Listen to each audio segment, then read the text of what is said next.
추석을 잘 보내셨나요? 예, 대답들이. 하나님 우리 아버지와 주 예수 그리스도로부터 오는 은혜와 평강이 오늘 주일 공동 예배에 참석하신 팔복교회 성도님들과 함께하기를 바랍니다. 오늘 복음서 말씀인 마태복음 20장 1절부터 16절은 포도원의 일꾼에 대한 비유로 성도님들께 잘 알려진 말씀으로 마태복음에만 기록되어 있는 말씀입니다. 먼저 오늘 말씀을 저와 함께 살펴봅시다. 이 비유는 천국은 마치 품꾼을 얻어 포도원에 들여보내려고 이른 아침에 나간 집주인과 같다는 말씀으로 시작합니다. 예수님 당시 일꾼들은 보통 해 뜰 때부터 해질 때까지, 즉 오전 6시부터 오후 6시까지 12시간을 일하고 하루 품삯으로 한 데나리온을 받았습니다. 오늘 비유 속의 포도원 주인은 이른 아침에 나아가 일꾼들에게 한 데나리온을 약속하고 자신의 포도원으로 들여보냈습니다. 그 후 주인은 9시에 장터에 나가보니 놀고 있는 사람이 있어 그들도 자신의 포도원으로 들여보냈습니다. 이처럼 주인은 각각 12시와 오후 3시에도 놀고 있는 사람들을 일꾼으로 포도원으로 들여보냈습니다. 그런데 주인이 해질녘 오후 5시쯤에 장터에 나가보니 그때까지 일거리를 찾지 못해 서성거리고 있는 사람들이 있어 그들 또한 포도원으로 들여보냈습니다. 이제 날이 저물었습니다. 주인은 청지기를 시켜 맨 나중에 들어와 1시간 일한 품꾼들부터 품삯을 먼저 주었는데 그들에게 한 데나리온을 주었다는 것입니다. 1시간만 일한 사람에게도 온전한 하루 품삯을 주었다는 것입니다. 주인이 이들에게 자비를 베풀어 준 것입니다. 그런데 문제는 일찍 들어와 종일 수고하며 더위를 견딘 일꾼들에게도 똑같이 한 데나리온을 지급했다는 것입니다. 이들은 1시간만 일한 사람이 한 데나리온을 받는 것을 보고 자신들은 더 받을 것을 기대했는데 주인은 이들에게도 동일하게 한 데나리온만을 지급한 것입니다. 그러자 이들이 주인에게 불평을 합니다. 2절에 따르면 주인은 분명 이른 아침부터 일한 품꾼들에게 하루 품삯으로 한 데나리온을 주기로 약속했습니다. 따라서 하루 종일 일한 그들에게 한 데나리온을 준 것은 부당한 처사는 결코 아닙니다. 다만 이들은 1시간 일한 사람과 비교하여 조금 더 받을 것이라고 기대했는데 그들과 똑같은 대우를 받아 기분이 상했던 것입니다. 그렇다면 이들의 이런 기분은 잘못된 것일까? 제 눈에는 그렇게 보이지 않습니다.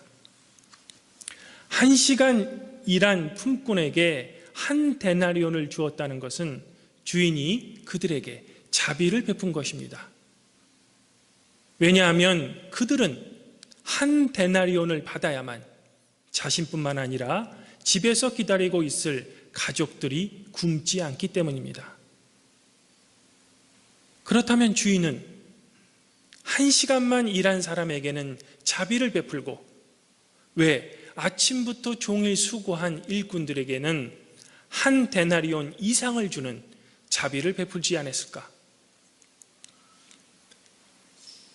오늘 비유는 최소한의 임금을 지불했다는 자비라는 관점에서는 이해가 되지만 일한 만큼 지급해야 된다는 공평성이란 부분에서는 잘 이해가 되지 않는 비유입니다.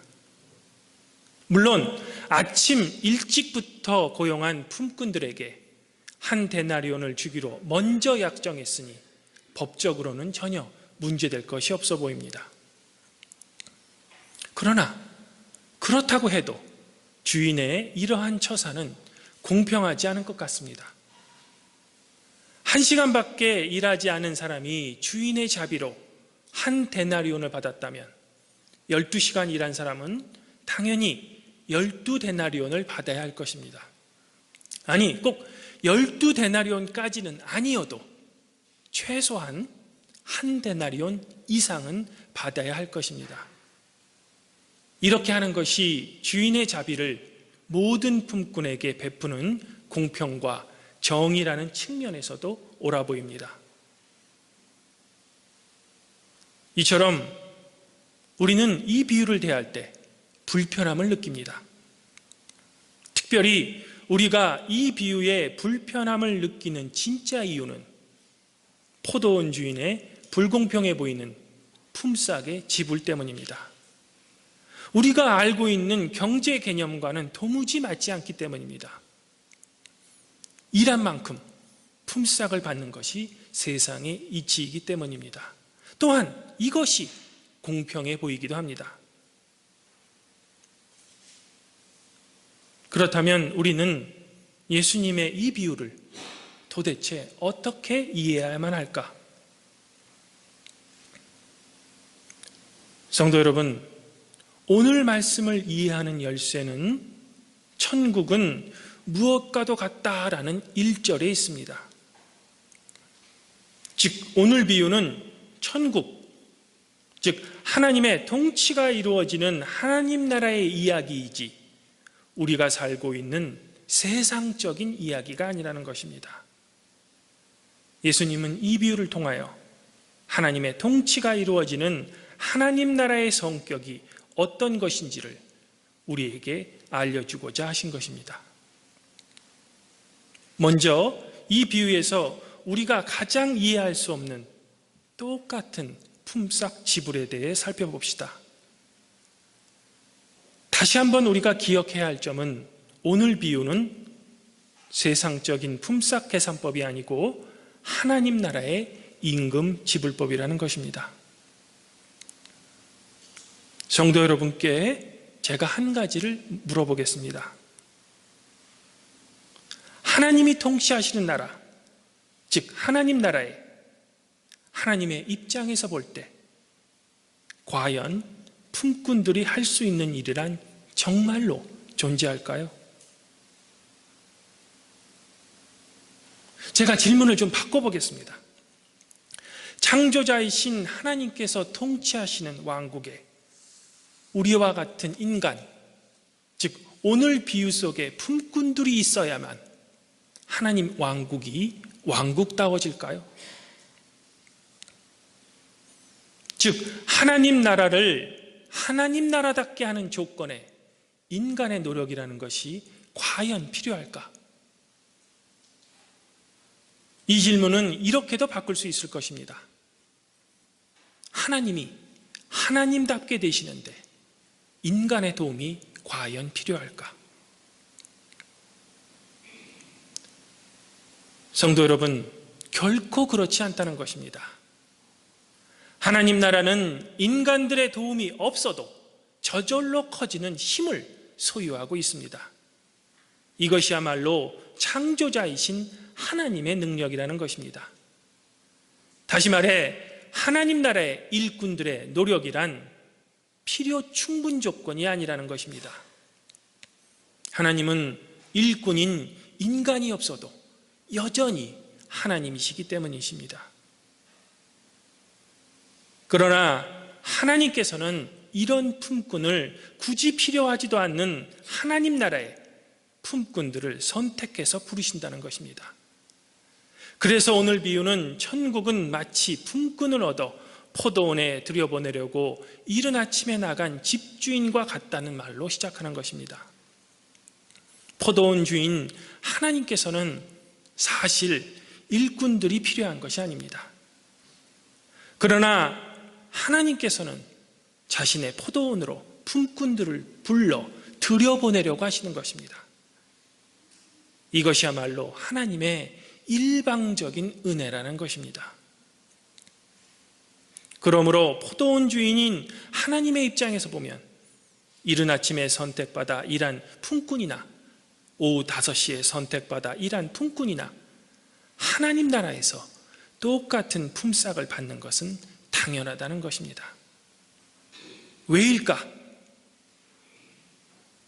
결국 아침부터 일했다고 주장하는 품꾼들의 노동이란 하나님의 선택을 받았다는 것밖에는 하나님 나라에서는 결과적으로는 아무것도 한 일이 없다는 것입니다. 그들의 일함이 없어도 하나님 나라는 저절로 이루어지기 때문입니다. 그런 의미로 예수님께서는 우리들에게 저는 무익한 종입니다 라고 고백하라는 것입니다. 그런데 하나님께서는 이런 무익한 품꾼인 그들 모두에게 똑같이 한 데나리온을 주신다는 것입니다. 여기서 하나님의 더 큰 은혜가 있다는 것입니다. 이처럼 하나님 나라의 품삯 계산법은 세상적인 품삯 계산법과는 다르다는 것입니다. 세상의 법은 평등과 일한 만큼 받는다는 비례라는 개념에 기초되어 있습니다. 그러나 하나님 나라의 법은 하나님 자신의 주권적 자유와 함께 그분의 은혜에 기초하고 있다는 것입니다. 그러므로 오늘 비유의 품삯 계산법은 세상의 평등과 비례의 개념에는 올바르지 못한 계산법이나 하나님 나라에서 그분의 주권적 자유와 은혜의 개념으로는 전혀 잘못된 것이 없다는 것입니다. 그러므로 포도원 주인인 하나님께서는 불평하는 이 품꾼들에게 이렇게 말하실 수 있는 것입니다. 친구여, 내가 너에게 잘못한 것이 없다. 내 것이나 가지고 가라. 나중은 이 사람에게 너와 같이 주는 것이 내 뜻이다. 내 것을 가지고 내 뜻대로 할 것이 아니냐. 이 말씀 속에 내 것을 가지고 내 뜻대로 할 것이 아니냐라고 포도원 주인이 말할 수 있는 것은 바로 하나님 나라에서 그분의 주권적 자유를 이야기하는 것입니다. 그리고 이렇게 하는 것은 잘못한 것이 없다는 것입니다. 왜일까? 나중 온 품꾼이나 처음 온 품꾼이나 똑같이 주는 것이 하나님의 품삯 계산법이며 이것이 은혜이기 때문입니다. 성도 여러분, 오늘 비유에서 불평하는 품꾼들이 잊어버린 것이 있습니다. 그것은 자신들을 부른 것은 포도원 주인이라는 사실입니다. 그리고 각각 다른 시간에 품꾼들을 선택한 것도 포도원 주인입니다. 품꾼들 스스로 그 시간을 선택한 것이 결코 아닙니다. 주인인 하나님께서 모든 것을 결정하신 것입니다. 이처럼 품꾼을 선택할 수 있는 것, 또한 품삯을 지불할 수 있는 권리는 포도원 주인인 하나님에게만 있다는 것입니다. 아침에 들어온 품꾼이든 오후 5시에 들어온 품꾼이든 주인이 선택했기 때문에 포도원에 들어올 수 있었다는 것입니다. 이것이야말로 일방적인 은혜라는 것입니다. 일찍 선택을 받았든 나중에 선택을 받았든 포도원에 들어올 수 있었다는 것, 즉 선택받았다는 그 자체가 은혜라는 것입니다. 그 은혜에 감사하라는 것입니다. 그리고 일한 만큼 받아야 한다고 주장하는 그 한 달란트도 사실 노동의 대가가 아닌 그저 주인에게 값없이 받았다는 것입니다. 왜? 하나님 나라에서 일꾼들이 주장하는 노동이란 사실 그 의미가 크지 않기 때문입니다. 주님 안에서 한 형제자매인 팔복교회 성도 여러분, 오늘 비유에서 불평하는 일꾼들의 입술을 통해 우리 성도들에게 가르치고자 하는 교훈이 하나 있습니다. 그것은 포도원 주인인 하나님과 품꾼들 사이에서가 아니라 선택받은 품꾼들 사이에서의 문제입니다. 즉 하나님의 백성인 형제자매, 바로 여러분들 성도 사이의 관계입니다. 세상적인 계산법에 의하면 불평하는 이들의 말은 옳아 보입니다. 그러나 제가 앞서 설명드린 대로 하나님 나라에는 품꾼들의 일이란 원래 의미가 없는 것입니다. 즉 오전에 온 품꾼들도 오후 5시에 온 품꾼들도 모두 하나님 앞에서는 그저 똑같은 무익한 종들이라는 것입니다. 그럼에도 불구하고 하나님께서는 한 데나리온이라는 똑같은 은혜를 주신다는 것입니다. 성도 여러분, 당시 한 데나리온은 노동자의 하루 품삯입니다. 즉 한 데나리온이 있어야만 그들 자신과 가족들이 끼니를 굶지 않고 밥을 먹을 수 있다는 것입니다.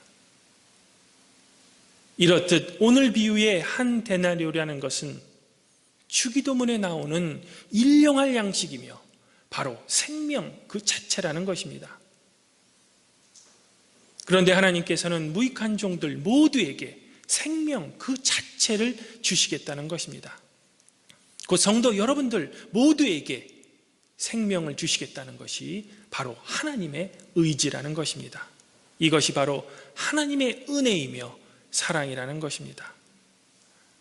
그런데 이런 생명을 주시고자 하시는 하나님 나라에서 내가 더 일했으니 남들보다 더 받아야 된다는 계산법이 과연 하나님 나라의 공평과 정의라는 개념에서 우리가 옳다고 하나님께 주장할 수 있을까요? 그렇지 않다는 것입니다. 오히려 하나님을 향한 이런 불평은 하루 일용할 양식을 받는 형제 자매를 향해 그들은 우리와 똑같은 일용할 양식을 받을 자격이 없습니다라고 하나님께 항의하는 것과 같다는 것입니다. 사랑하는 성도 여러분, 이런 주장에 대해 예수님께서는 이렇게 대답하고 계십니다. 내가 선함으로 내가 나를 악하게 보느냐? 이 말 속의 진정한 의미는 너희는 내가 이 사람들이 굶어 죽게 두기를 원하느냐? 저들도 내가 선택한 너희와 똑같은 하나님 나라의 백성이다. 그러므로 저들도 살아야 한다는 것입니다. 즉 하나님 나라의 동일한 품삯 계산법이었던 한 데나리온은 생명 그 자체이며 또한 하나님의 주권적 자유에 의해 지급되는 한 데나리온은 일한 만큼 받는다는 비례의 법칙을 따를 수 없다는 것입니다.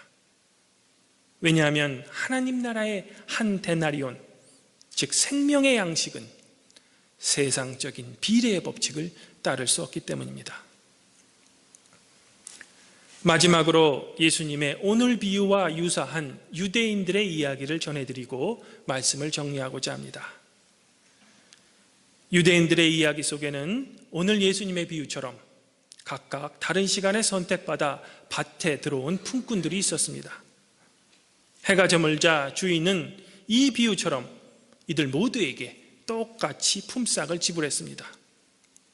그러자 일찍 선택받은 일꾼들이 오늘 비유의 일꾼들처럼 주인의 부당함을 불평했습니다.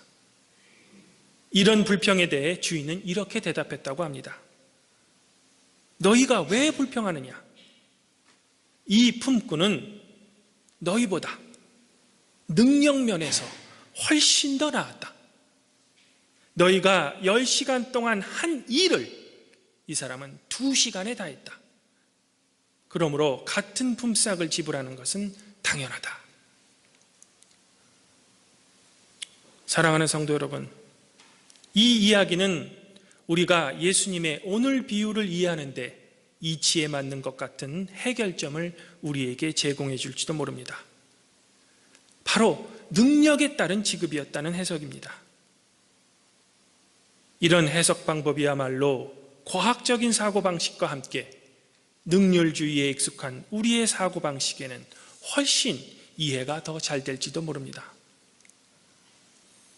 그러나 오늘 예수님의 비유를 이런 식으로 해석한다면 우리의 이성과 사고방식에는 이해가 잘 될지 모르지만 이 비유 속에 가장 중요한 요소인 하나님의 은혜는 완전히 제거해버리는 것입니다.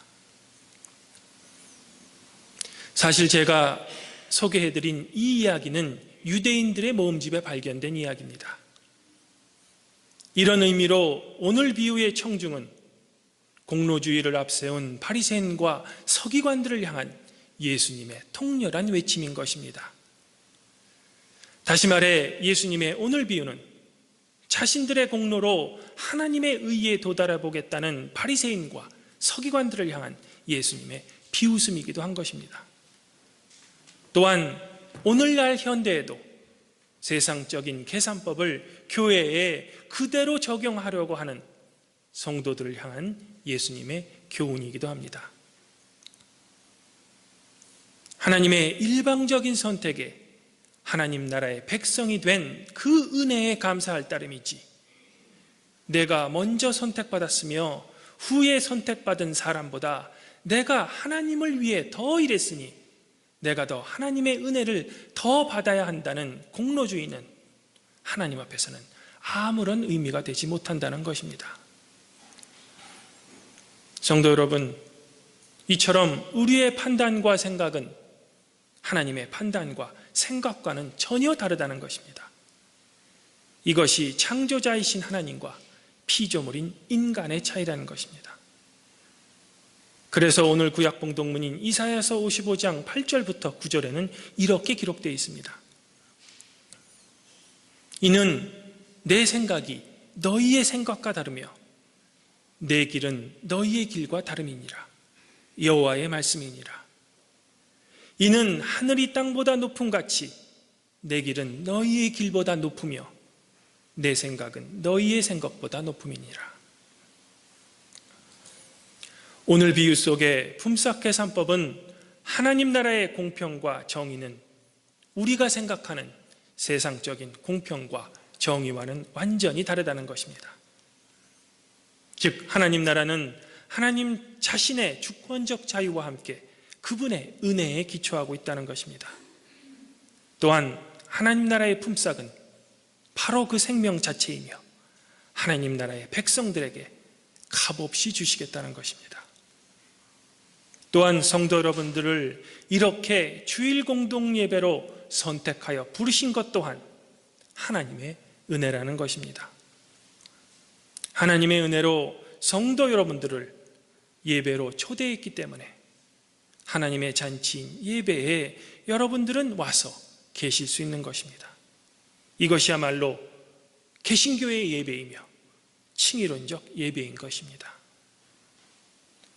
아무쪼록 우리가 생각하는 세상적인 공평과 정의가 아닌 오후 5시에 들어온 품꾼에게도 한 데나리온, 즉 생명을 주시고자 하시는 하나님 나라의 공평과 정의를 여러분의 삶을 통해 실천할 수 있는 팔복교회와 성도 여러분들이 되시기를 이 시간 축원드립니다. 그리하면 모든 지각에 뛰어나신 하나님의 평강이 그리스도 예수 안에서 성도 여러분들의 마음과 생각을 지키실 것입니다.